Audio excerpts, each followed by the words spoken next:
श्री भागवत भगवान की है आरती, पापियों को पाप से है तारती। श्री भागवत भगवान की है आरती, पापियों को पाप से है तारती।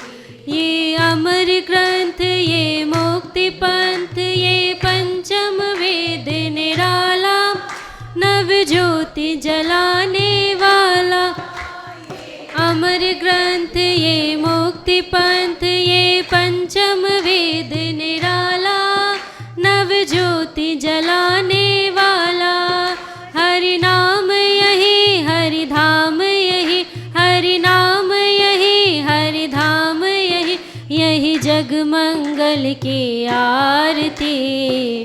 पापियों को पाप से है तारती, श्री भागवत भगवान की है आरती, पापियों को पाप से है तारती। अब आइए हम लोग भागवत जी पढ़ते हैं। ये हमारा 18वां अध्याय है प्रथम स्कंद का। राजा परीक्षित को श्रृंगी ऋषि का श्राप। सूत जी कहते हैं, अद्भुत कर्मा भगवान श्री कृष्ण की कृपा से राजा परीक्षित अपनी माता की कोख में अश्वत्थामा के ब्रह्मास्त्र से जल जाने पर भी मरे नहीं। ब्रह्मास्त्र से जल गए थे, फिर भी मरे नहीं। जिस समय ब्राह्मण के श्राप से उन्हें डसने के लिए तक्षक आया, उस समय वे प्राण नाश के महान भय से भी भयभीत नहीं हुए। क्योंकि उन्होंने अपना चित्त भगवान श्री कृष्ण के चरणों में समर्पित कर रखा।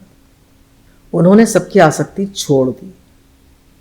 गंगा तट पर जाकर सुखदेव जी से उपदेश ग्रहण किया और इस प्रकार भगवान के स्वरूप को जानकर अपने शरीर को त्याग दिया।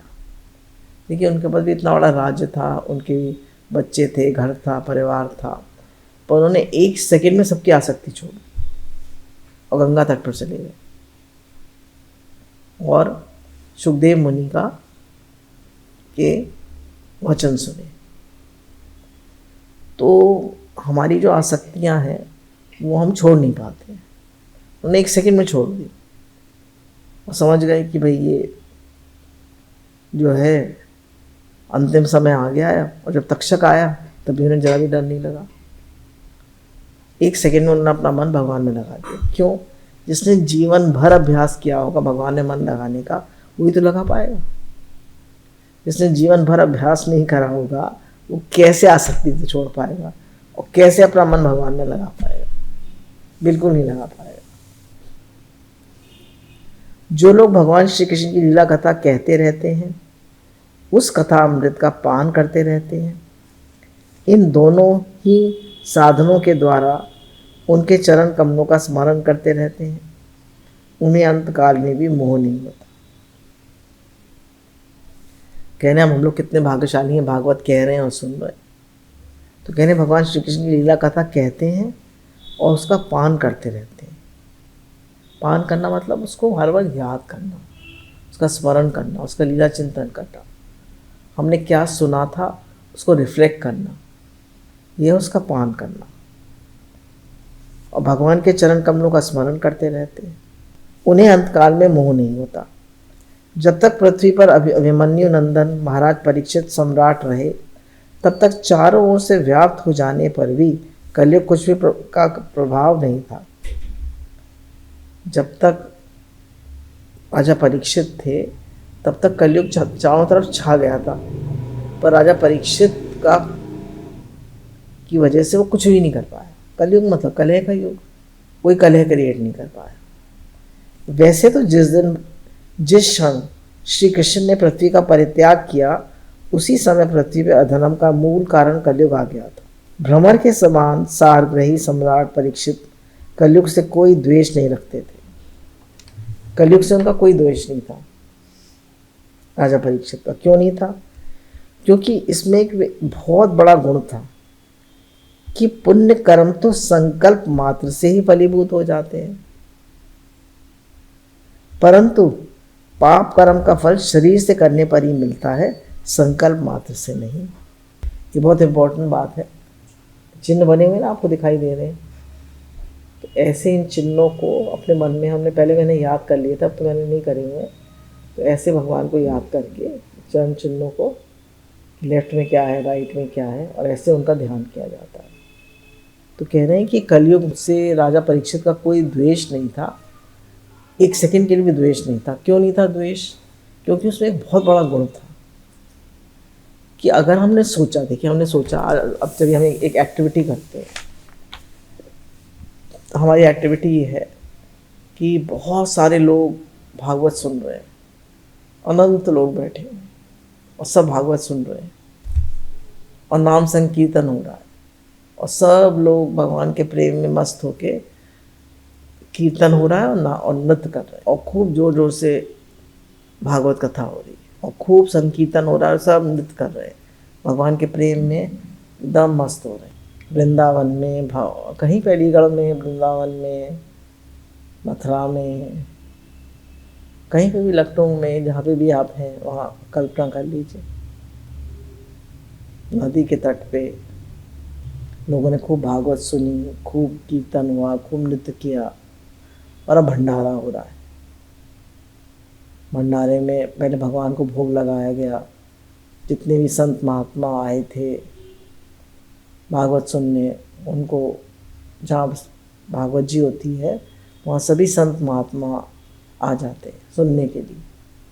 तो जितने भी संत महात्मा सूक्ष्म रूप से आए हुए थे उनको भी भोग लगाया और सब लोगों ने प्रसाद पाया। बहुत संत महात्माओं ने, बहुत भक्तों ने, बहुत लोगों ने प्रसाद पाया। पूड़ी, आलू की सब्जी, काशी फल, छोले, दही पकौड़ी और जो आप इमेजिन करना चाहें, आलू गोभी, मिक्स वेज, मिक्स सब्जी जो भक्तों के लिए बनती है, पुलाव और मिठाई में गुलाब जामुन, जलेबी, रबड़ी और रसमलाई और बहुत सारी चीज़ें, सबने खूब प्रसाद पाया।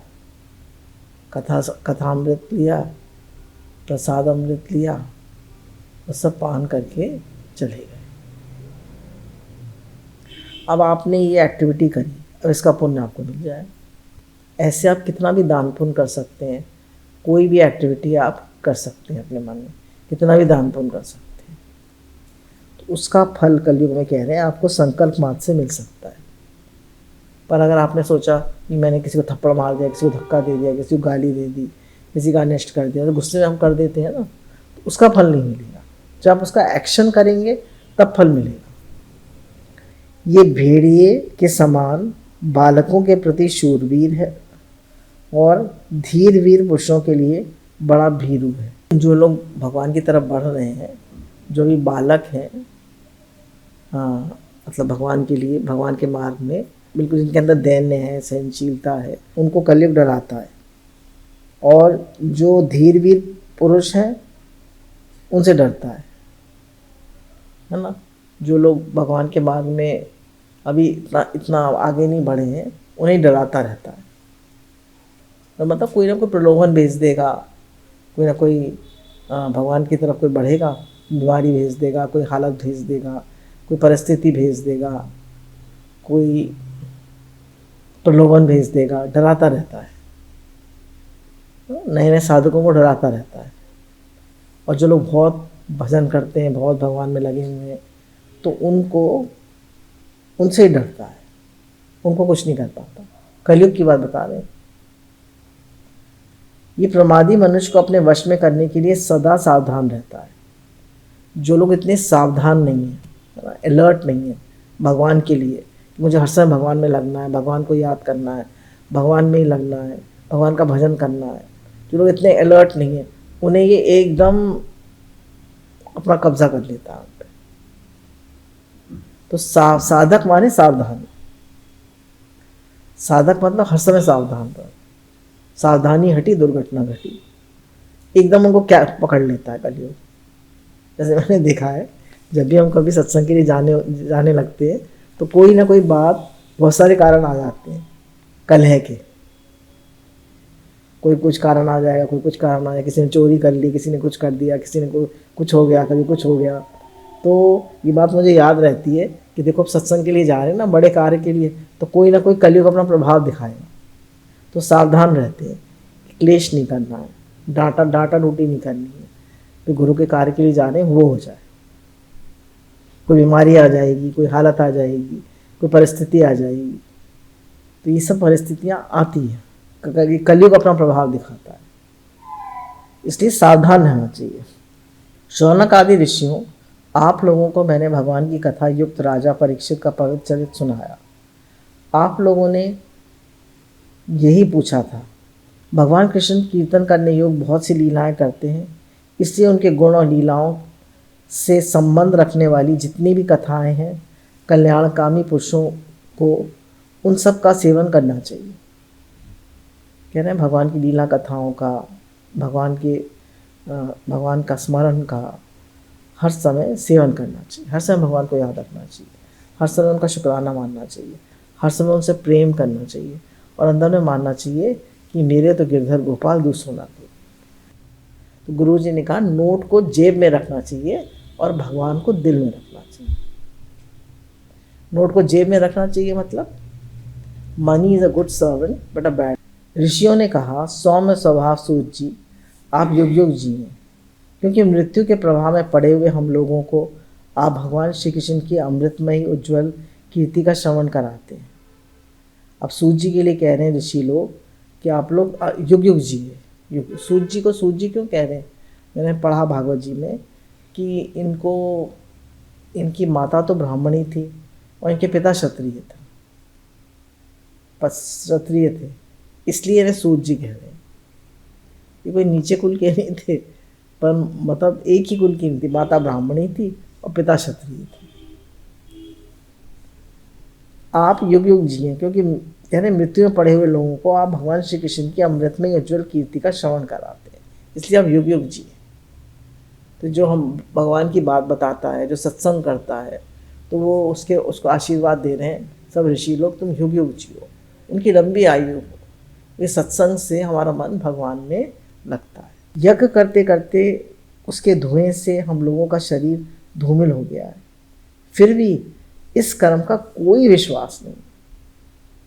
अब सारे ऋषि लोग कह रहे हैं कि जब तक हमने भगवान की कथा नहीं सुनी थी तो हमने इतने यज्ञ किए थे, इतने हवन करे थे, इतना सब कुछ किया था कि हमारा सब बाल हमारा मुंह भी धूमिल हो गया है, पर इस कर्म का कोई भरोसा नहीं है। समझ रहे हैं? इस कर्म का कोई भरोसा नहीं है। इधर आप तो वर्तमान में ही भगवान श्री कृष्ण चंद्र के चरण कमलों का मादक मधुर मधु पिलाकर हमें तृप्त कर रहे हैं, और इधर तो आप हमें भगवान की बात बता रहे हैं, उनके चरण कमलों से प्रेम करा रहे हैं, ऐसा अमृत पिला रहे हैं। आप डायरेक्ट भगवान से प्रेम करा रहे हैं, इसका पूरा विश्वास है कि अगर अंत समय में भगवान याद रहे तो हम भगवान से मिलकर एक हो जाएंगे। पर यज्ञ करने से हम भगवान से मिलकर एक होंगे, भगवान याद रहेंगे, इसकी कोई गारंटी नहीं। भगवत प्रेमी भक्तों के लव मात्र के सत्संग से स्वर्ग एवं मोक्ष की तुलना नहीं की जा सकती। कह रहे हैं जो लोग भगवान के प्रेमी हैं, भगवान से जिनका अनन्य प्रेम है, उनके लव मात्र के क्षण मात्र के सत्संग से जितना लाभ होता है उसकी कल्पना स्वर्ग और मोक्ष में भी उसकी तुलना नहीं है। वो स्वर्ग और सत्संग जो है किसका? भगवत प्रेमी भक्तों का, संतों का। तो उसकी महिमा जो है वो अनंत है, और वो जो है वो उसकी तुलना की नहीं जा सकती, स्वर्ग और मोक्ष से भी नहीं की जा सकती। अब भागवत जी में क्या है? भगवान की लीला कथाएं हैं और भक्तों के चरित्र हैं। तो ये दो चीज़ें ही श्रवण करने योग्य हैं, भगवान की लीला कथा और भक्तों के चरित्र। इनसे हमारा भगवान से प्रेम बढ़ता है। फिर मनुष्यों के तुच्छ भोगों की तो बात ही क्या है? बोले भोगों की तो बात ही क्या है? ऐसा कौन सा रस मर्मज्ञ होगा जो पुरुषों के एकमात्र जीवन सर्वस्व श्री कृष्ण की लीला कथाओं से तृप्त हो जाए। बोले अगर कोई रस मर्मज्ञ है तो कितनी बार ही भगवान की लीला कथा सुने तो बोर नहीं होगा कभी, सुनता ही जाएगा, जीवन भर सुनता ही जाएगा, सुनता ही जाएगा, कि उसको उसमें रस आए। समस्त प्राकृत गुणों से अतीत भगवान के अचिंत्य अनंत कल्याण में गुणों का पार तो ब्रह्मा शंकर बड़े बड़े युगेश्वर भी नहीं पा सके। कहने भगवान के गुणों का पार तो बड़े बड़े भगवान ब्रह्मा और शंकर भी नहीं पा सके। भगवान के गुण तो इतने अनंत है। विद्वान भगवान को ही अपने जीवन का ध्रुव तारा मानते हैं। इसलिए आप सत्पुरुषों के एकमात्र आश्रय भगवान के उदार और विशुद्ध चरित्रों का हम श्रद्धालु श्रोताओं के लिए विस्तार से वर्णन कीजिए।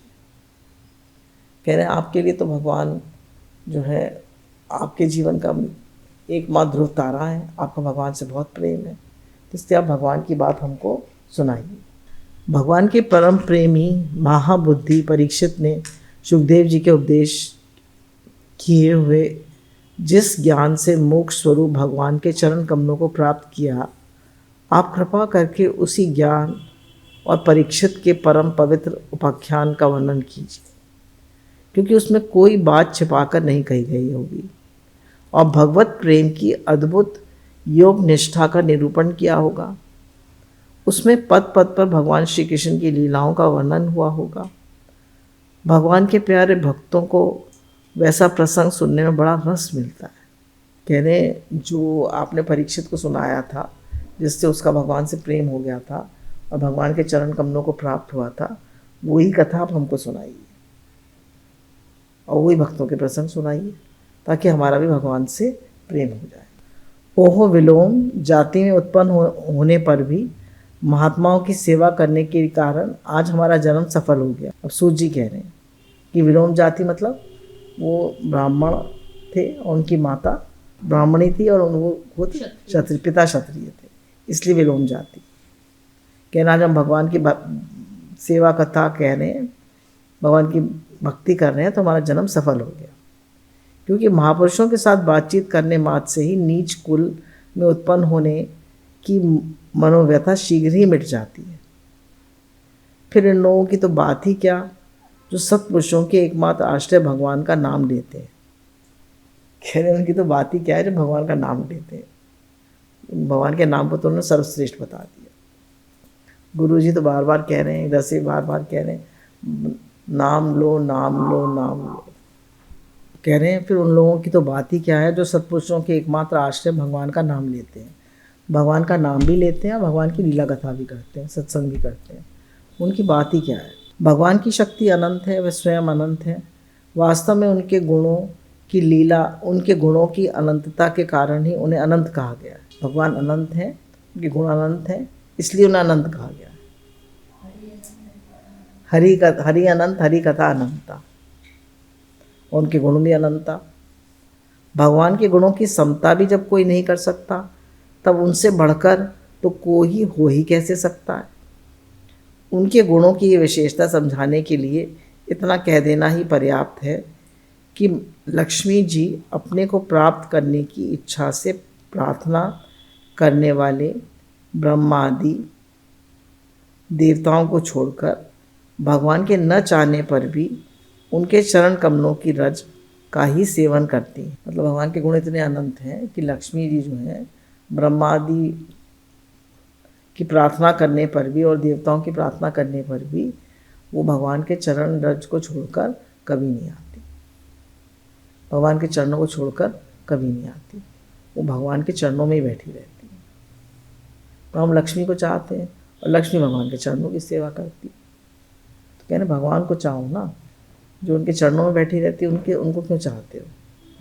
तो उनके चरणों की सेवा करती है। कहा ना भाई कि जब लक्ष्मी आती है तो जब मनुष्य के आंखों पे लात मारती है, अंधा कर देती है, उसे कुछ दिखाई नहीं देता, अहंकार बढ़ जाता है, और जब जाती है तो कमर पे लात मारती है, तोड़ देती है मनुष्य को बिल्कुल। ब्रह्मा जी ने भगवान के चरणों का प्रक्षालन करने के लिए जो जल समर्पित किया था, वही उनके चरण नखों से निकलकर गंगा जी के रूप में प्रवाहित हुआ।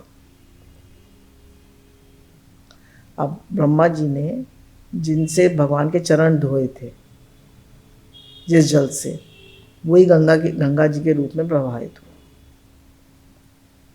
यह जल महादेव जी सहित सारे जगत को पवित्र करता है और यही भगवान की शिव की जटाओं से निकलकर सारे जगत को पवित्र करता है। इसको हम गंगा जी कहते हैं।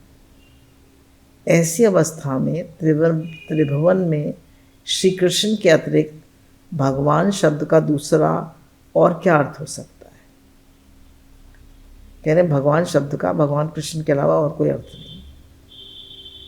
जिनके प्रेम को प्राप्त करके धीर पुरुष बिना किसी हिचक के देहे गे आदि की दृढ़ आसक्ति को छोड़ देते हैं और उस अंतिम परमहंस आश्रम को स्वीकार करते हैं जिसमें किसी को कष्ट न पहुंचाना और सब ओर से उपशांत हो जाना ही स्वधर्म होता है।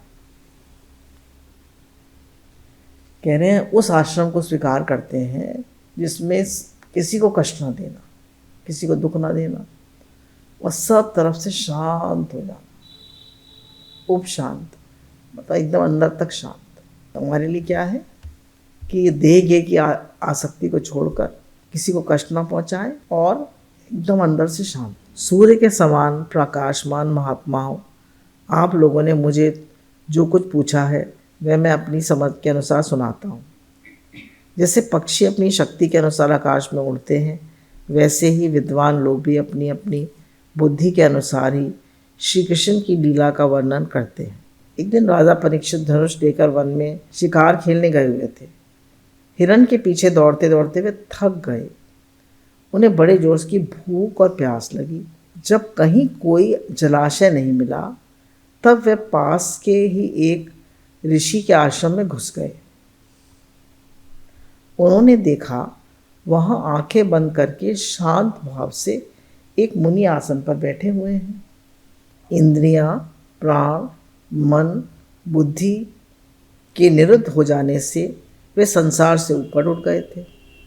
जागृत, स्वप्न, सुषुप्ति तीनों अवस्थाओं से रहित निर्विकार ब्रह्म रूप तुरिया पद में स्थित थे। कह रहे हैं वो ऋषि जो थे वो तीनों अवस्थाओं से ऊपर थे, तुरिया पद में स्थित थे। शरीर, इंद्रियां, प्राण, मन, बुद्धि से उनके निरुद्ध हो चुके थे, मतलब वो अपनी ब्रह्म में स्थित थे। उनका शरीर बिखरी हुई जटाएं और कृष्ण मृगचर्म से ढका हुआ था। राजा परीक्षित ने ऐसी ही अवस्था में उनसे जल मांगा क्योंकि प्यास से उनका गला सूखा जा रहा था। जब राजा को वहाँ बैठने के लिए तिनके का आसन भी नहीं मिला, किसी ने उन्हें भूमि पर बैठने को ना कहा। आर्ध और आदर भरी मीठी बातें तो कहाँ मिलती। तब अपने को अपमानित सा मानकर वे क्रोधवश हो गए और उनको बहुत जोर से भूख और प्यास लगी हुई है और वो मांग रहे हैं। वो सोच रहे हैं ऋषि जो हैं वो ऐसी नाटक कर रहे हैं और उनसे मांग रहे हैं, वो तो बिल्कुल उन्हें कुछ सुनाई नहीं दे रहा, वहाँ और कोई था नहीं। शौनक जी वे भूख प्यास से छटपटा रहे थे, इसलिए एकाएक उन्हें ब्राह्मण के प्रति ईर्ष्या और क्रोध हुआ है। उनके जीवन में इस प्रकार का यह पहला ही अवसर था, पहली बार उन्हें क्रोध आया था। हम अपने बारे में सोचें, हमें कितनी बार क्रोध आता है, हम कितनी बार चिड़चिड़ाते हैं। वहाँ से लौटते समय उन्होंने क्रोधवश धनुष की नोक से एक मरा हुआ सांप उठाकर ऋषि के गले में डाल दिया और अपनी राजधानी में चले आए। उनके मन में ये बात आई कि उन्होंने अपने नेत्र बंद कर रखे हैं, सो इस वास्तव में इन्होंने अपनी सारी इंद्रिय वृत्तियों का निरोध कर लिया, अथवा इन राजाओं से हमारा क्या प्रयोजन, यूँ सोचकर इन्होंने झूठ मूठ समाधि का ढोंग रच रखा है।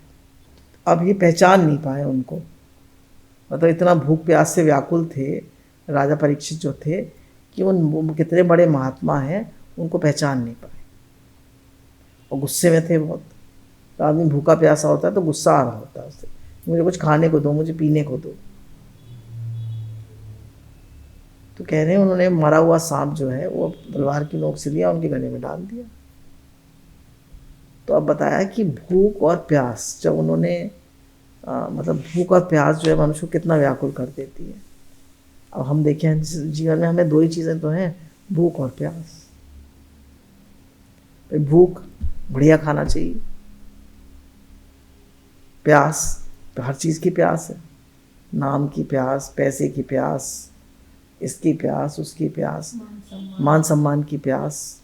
और भूख, पे खा लिया, पे अच्छा लगा तो और खा ले, पैसे की भूख। तो ये भूख और प्यास ही मनुष्य को व्याकुल करे हुए। तो जब उनको पता चला राजा परीक्षित को कि भाई मुझे उनके लड़के ने श्राप दे दिया ऋषि के, तो उन्होंने भूख और प्यास का ही त्याग कर दिया और तब कथा सुनी। तो भूख और प्यास, ये दो चीज़ें ही मनुष्य को व्याकुल करती हैं। भूख खाली खाने की और पानी की भूख और प्यास नहीं होती है, हर चीज़ की भूख और प्यास होती है। और खाने की भूख और प्यास में भी कितना व्याकुल है। छोटा बच्चा अगर भूख लगती है तो कितना रोने लगता है, प्यास लगती है तो कितना रोने लगता है। तो ये ऐसे भगवान ने प्राण बनाए हैं कि मनुष्य भूख और प्यास से एकदम व्याकुल हो जाता है। और उनको समझ में नहीं आया, उनको ऐसा लगा कि ये मतलब मैं तो राजा हूँ और मैं आया हूँ इनके आश्रम में भूखा प्यासा हूँ और ये मुझे दिखने में ढोंग रच रखा है। उन शमी मुनि के पुत्र बड़े तेजस्वी था, वह दूसरे ऋषि कुमारों के साथ खेल रहा था। जब उस बालक के ने सुना कि राजा ने मेरे पिता के साथ दुर्व्यवहार किया है, तब वह इस प्रकार कहने लगा, ये नरपति कहलाने वाले लोग उच्छिष्ट भोजी कौवे के समान संड मुसुंड होकर कितना अन्याय करने लगे।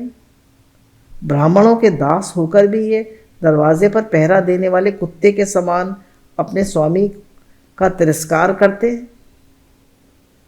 ब्राह्मणों ने क्षत्रियों को अपना द्वारपाल बनाया है, उन्हें द्वार पर रहकर रक्षा करनी चाहिए। घर में घुस के स्वामी के बर्तनों में खाने का उसे कोई अधिकार नहीं। अतएव उन मार्गगामियों के शासक भगवान श्री कृष्ण के परम धाम पधार जाने पर इन मर्यादाओं को तोड़ने वालों को मैं आज दंड देता हूँ। मेरा तपोबल देखो। क्रोध से लाल लाल आंखों वाले इस ऋषि कुमार ने कौशिकी नदी के जल से आचमन करके अपने वाणी रूपी वज्र का प्रयोग किया। कुलांगर परीक्षित ने मेरे पिता का अपमान करके मर्यादा का उल्लंघन किया है, इसलिए मेरी प्रेरणा से आज के 7वें दिन उसे तक्षक सर्प डस लेगा। इसके बाद में बालक अपने आश्रम पर आया और अपने पिता के गले में सांप देकर उसे बड़ा दुख हुआ और वह धाड़ मार मार कर रोने लगा।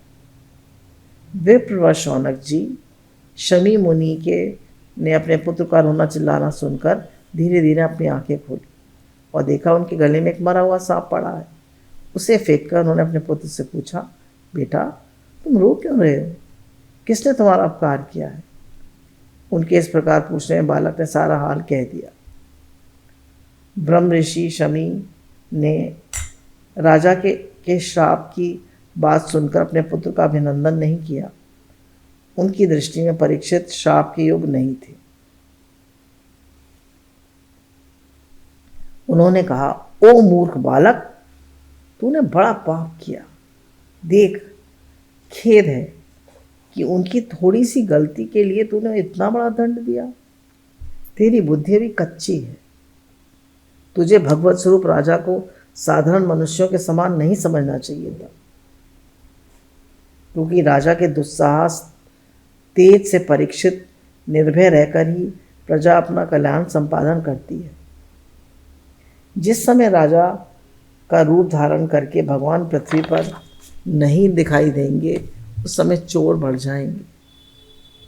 आरक्षित भेड़ों के समान एक क्षण में ही लोगों का नाश हो जाएगा। राजा को नष्ट हो जाने पर धन आदि चुराने वाले चोर जो पाप करेंगे, उसके साथ हमारा कोई संबंध ना होने पर भी वह हम लोगों पर भी लागू हो। अब शमी ऋषि कह रहे हैं, राजा जो है वो भगवान की प्रेरणा से ही राजा बनता है, और जब तक राजा होता है तो वो पृथ्वी की रक्षा करता है। और हम लोग भी जो हैं वो चोर डाकुओं से हम भी चोर डाकू प्रभावित नहीं कर सकते, और हम लोग भी अपनी साधना ठीक प्रकार से कर सकते हैं। तो जब एक अच्छा राजा नहीं रहता है पृथ्वी पर, तो सारे लोग जो हैं वो चोर और चक्के और सब गड़बड़ सड़बड़ होने लगती है। जैसे आजकल हमारे यहाँ मोदी जी हैं, योगी जी हैं, तो देखिए सब तरफ डिसिप्लिन है, तो इसलिए सोच समझकर वोट देना चाहिए और सावधानी रखनी चाहिए हम किसको चुन रहे हैं। तो जो धर्म भीरू राजा हैं उन्हीं को, जो धर्म के अनुकूल चल रहे हैं, मतलब लालची नहीं है, भगवान के भक्त हैं, उन्हीं को चुनना चाहिए। क्योंकि राजा के न रहने पे लुटेरे बढ़ जाते हैं और वे आपस में मारपीट गाली गलौज करते हैं, साथ ही पशु, स्त्री और धन संपत्ति भी लूट लेते हैं। कह रहे हैं राजा नहीं रहता तो ये लोग आपस में मारपीट करते हैं, लड़ते हैं, पशु, स्त्री, पुरुष, धन संपत्ति को भी लूट लेते हैं। उस समय मनुष्यों का वर्ण आश्रम आचार युक्त वैदिक धर्म आर्य धर्म लुप्त हो जाता है। कह रहे मनुष्यों का वर्ण आश्रम युक्त वैदिक आर्य धर्म लुप्त हो जाता है। अर्थ लोभ और काम वासना के विवश होकर लोग कुत्तों और बंदरों के समान वर्ण संकर हो जाते हैं। कह रहे जब अच्छा राजा नहीं होता, एक तो लोग अपने जो 4 वर्ण है ना, ब्राह्मण, क्षत्रिय, वैश्य और शूद्र, तो जो हर एक की सेवा है, हर एक का अपना अपना धर्म है, उसको नहीं निभाते। और साथ में कुत्ते और बंदरों की तरह हो जाते। कुत्ते और बंदर जो है किसी समय भी वो करने लगते हैं, आपस में सहयोग करने लगते हैं। तो बोले ऐसे ही मनुष्य हो जाता है, उसको कोई धर्म का वो नहीं रहता, मतलब धर्म भीरू नहीं रहता, बिल्कुल भोगों में चला जाता है। काम वासना से विवश होके लोग कुत्ते और बंदरों के समान हो जाते हैं। सम्राट परीक्षित तो बड़े ही यशस्वी और धर्म धुरंधर हैं। उन्होंने बहुत से अश्वमेध यज्ञ किए हैं और वे भगवान के परम प्यारे भक्त हैं। वे ही राजर्षि भूखे प्यास से व्याकुल होकर हमारे आश्रम पर आए थे। वे श्राप के योग कदापि नहीं। इस नासमझ बालक ने हमारे निष्पाप सेवक राजा का अपराध किया है। सर्वात्म भगवान की कृपा करके इसे क्षमा करें। अब भगवान से प्रार्थना करें, इसे भगवान क्षमा करें। भगवान के भक्तों में बदला लेने की शक्ति होती है, परंतु वे दूसरों के किए हुए अपमान, धोखेबाजी, गाली गलौज, आक्षेप और मारपीट का कोई बदला नहीं लेते। कह रहे शमी ऋषि तो कुछ भी कह सकते थे, पर वो कभी बदला नहीं लेते। महामुनि शमी को पुत्र के अपराध का बड़ा पश्चाताप हुआ। राजा परीक्षित ने जो उनका अपमान किया था उस पर तो उन्होंने ध्यान ही नहीं दिया। महात्मा का स्वभाव ही ऐसा होता है कि जगत में जब दूसरे लोग उन्हें सुख दुख आदि द्वंद्वों में डाल देते हैं, तब वे प्रायः हर्षित या व्यथित नहीं होते, क्योंकि आत्मा का स्वरूप तो गुणों से सर्वथा परे है। कि परेशान नहीं होते, वो मतलब भगवान का भजन ही करते हैं और परेशान नहीं होते, किसी को बुरी तरह नहीं करते।